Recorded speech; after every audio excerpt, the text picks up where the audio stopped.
Hyderabad MP Asaduddin Owaisi ने आसिफ नगर में एक कार्यक्रम में भाग लिया। नव भारत समाचार से अहमद जबारी।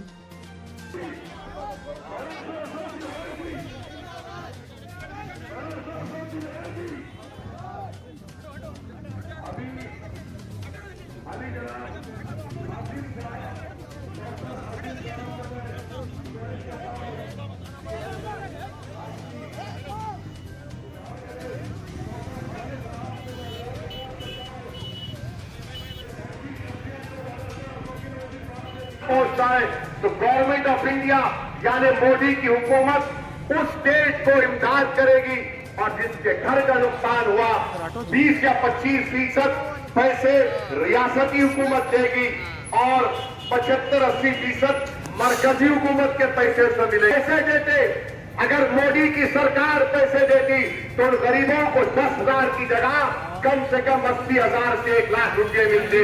मगर ये खाली मार अरे मेरे भाई, कानून के दायरे में रहकर हिंदुस्तान की आईन और संविधान के दायरे में रहकर मॉडल कोड ऑफ कंडक्ट को फॉलो करते हुए मैं ये सवालात पूछ रहा हूं, हैदराबाद के तबाही और बर्बादी में आपकी सरकार ने पैसे क्यों नहीं दिए? मिस्टर मोदी, आपको हैदराबाद की सरजमीन पर फंसने वाले जो तमाम मज़ाहिब के लोग हैं उनसे इतनी नफरत क्यों है आपको? जब आप कर्नाटका को दे सकते हैं तो क्या हैदराबाद के अवाम को नहीं दे सकते? जब आप हैदराबाद के अवाम को, गरीबों को पैसा नहीं दिए, जो बारिश 100 साल के बाद इतनी बारिश हुई, आज बीजेपी किस बुनियाद पर आकर हैदराबाद की आवाम से वोट का मुतालबा कर रही है? मैं हैदराबाद की आवाम से अपील कर रहा हूं कि वोट के इस्तेमाल करने से पहले ये सोच लो कि मोदी की हुकूमत ने हैदराबाद के गरीब आवाम का साथ नहीं दिया। इसीलिए बीजेपी में गुफ्तगू का आगाज मजलिस इत्तेहादुल मुस्लिमीन से होता है और खत्म होता है दूल्हे भाई असदुद्दीन ओवैसी के बोले तो मैं तुम्हारी जबान मैं आपसे अर्ज कर रहा था, ये हम तमाम बातें करते हैं तो इनको तकलीफ हो जाती है। अच्छा, अब रहा सवाल कांग्रेस का। मेरे भाई, मैं बुरा मत मानिए, मैं आपसे एक सवाल करता हूं। अगर मैं आपको बोलूंगा मैं आपको टिकट दे देता हूं बल्दिया का, एमएलए का, आपको अपने बाप का नाम बदलना पड़ेगा। टिकट दे रहे या तुम क्या कर रहे हो? बाप का नाम बदलते क्या? देखिए, मोहतरमा का नाम जो भी है चलता हो। इनके वालिद का नाम लिखिए मोहम्मद परवेज, जबकि हकीकी वालिद का नाम क्या बोले? अगर चोपड़ा। डुप्लीकेट सर्टिफिकेट निकाले क्योंकि सीट रिजर्व सीट है, तो इलेक्शन लड़ना है तो बाप का नाम भी बदल दे सकते। सागर है और चोपड़ा है, उसको आपने कर दिया मोहम्मद परवेज। ये कैसी घर वापसी हुई बाबा? रिटर्निंग ऑफिसर को तहसीलदार मुशीराबाद लेटर लिखी कि इनको जो सर्टिफिकेट इशू हुआ ये झूठ की बुनियाद पर धोखा देकर सर्टिफिकेट निकाले और डिस्ट्रिक्ट कलेक्टर भी इन्फॉर्म करे। खैर, वो बेचारा रिटर्निंग ऑफिसर क्या करना था नहीं करा। अब मुशीराबाद की 7 of 2020 अब दफा क्या लग गया कांग्रेस के कैंडिडेट पर? 420, 468, 471। मुबारक हुआ। तो अब इनको वोट देना भी बेकार, इसलिए बेकार है कि अगर कोई अपने पर हकीकी बात को बदल दिए, पहुंची भी चीज है, बहुत पहुंची भी मामला इन लोगों का पूरा। आप अंदाजा लगाइए कि किस लिए कर रहे हैं, सिर्फ मजलिस की मुखालिफत में। अरे ये तो मत करो, कम से कम तुम मजलिस की मुखालिफत करो मगर अपने बाप के बन के रहो। मगर इनका मकसद यही है। मगर इंशाअल्लाह ताला मुझे पूरा इत्मीनान और एतमाद है आपके ऊपर, यहाँ की आवाम के ऊपर, कि वो बेखौफ होकर इन चीजों को समझ रही है। और कांग्रेस पार्टी से याद रखिए, बिहार में बड़ी बड़ी बातें हुई थी कि 20 सीट लड़े मजलिस, 20 सीट लड़ी मजलिस और मजलिस 5 जीती, 20 में 5 मजलिस जीती। अब जो बचे हुए 15 सीट थे, 15 में 8 से 9 महागठबंधन जीती, इसमें कांग्रेस, आरजेडी, ये तमाम सीपीआई, सीपीएम, सीपीएमएल और 6 एनडीए जीती। मगर ये कहा बच्चा चॉकलेट छीन लेता तो मम्मी मम्मी मेरा चॉकलेट खा गया।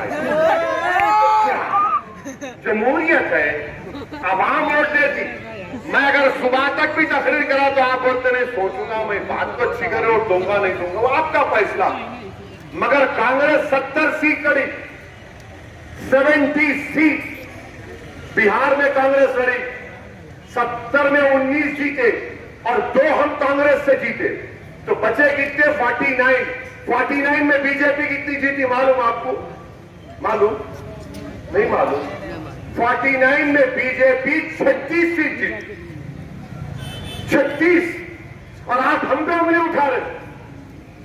अभी तो बिहार में खाली 5 जीते कांग्रेसियों, पूरे बिहार में इंशाअल्लाह ताला पहाड़ हम पैदा करेंगे इंशाअल्लाह। नहीं आ जा रहे, इनका बात करेगी क्या? क्यों जा रहे भाई आप? क्यों गए बिहार को? मतलब क्यों? अम्मा के जहेज में आए, किसी के नहीं जा सकते। हमारा काम है, जाएंगे। तुम्हारे दांत, तुम्हारी दांतों में तुम्हारी जबान तुम खतर दोगे, मगर मैं जाऊंगा, भारत के कोने कोने में जाऊंगा, जमहूरियत को मजबूत करूंगा।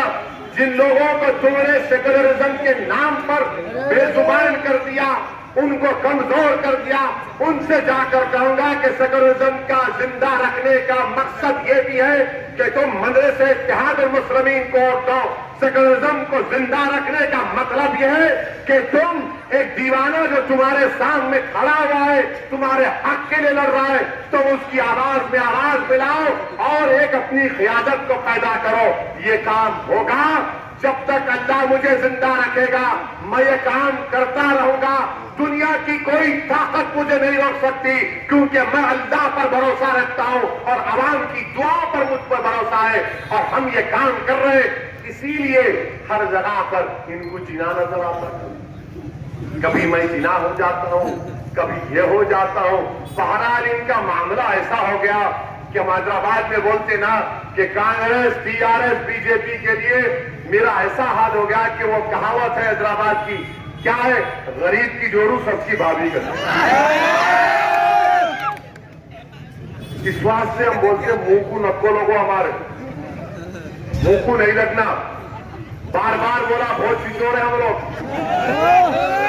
और याद रखो, हैदराबाद जबान में क्या बोलते? देख खुजाया तो तेरे को खुजली होंगी, याद रख। बोलते नहीं बोलते? खुजानत को खुजाया तो तेरे को खुजली होती, हम कांच कोड़े की फलती। हाँ मकान खुजा रहे, उन्हें यहां से उतरा, उन्हें वहां से उतरा, जो हैदराबाद को उतर रहा उनको खाली यही नजर आ रहा, दूसरा कोई नजर ही नहीं आ रहा उनको।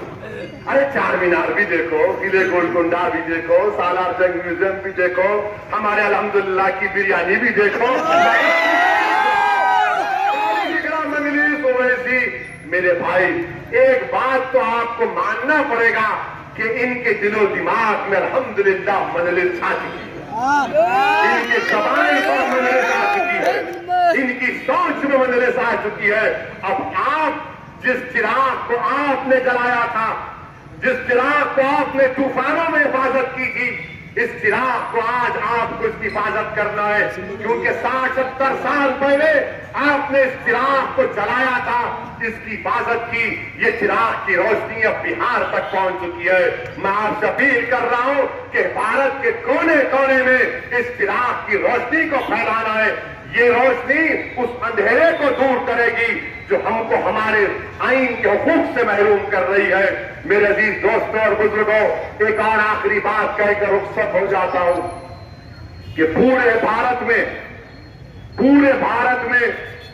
200 म्युनिसिपल कारपोरेशन, पूरी कारपोरेशन है जहां पर मदरसे इत्तेहाद मुस्लिमीन की नुमाइंदगी पर नरेंद्र मोदी के ने हुकूमत ने जो कानून पास किया था, CAA एनपीआर एनआरसी के कानून के खिलाफ अगर किसी रेजोल्यूशन को पास किया गया तो हैदराबाद की बल्दिया में मजलिस की नुमाइंदगी पर किया गया था।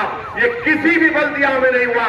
ये भी तकलीफ है मोदी कि 200 बल्दिया है और सिर्फ हैदराबाद में यहां पर मजलिस इत्तेहाद और मुस्लिमीन ने CAA-NPR NRC के खिलाफ एक रेजोल्यूशन को पास किया। क्यों पास किया? कितने थे हमारे पास? खाली 45 रुकने बल्दिया थे। मगर आपकी ताकत देखो आप, सच्चाई जिसमें है अल्लाह साथ देता उनको। इनको ये भी तकलीफ है।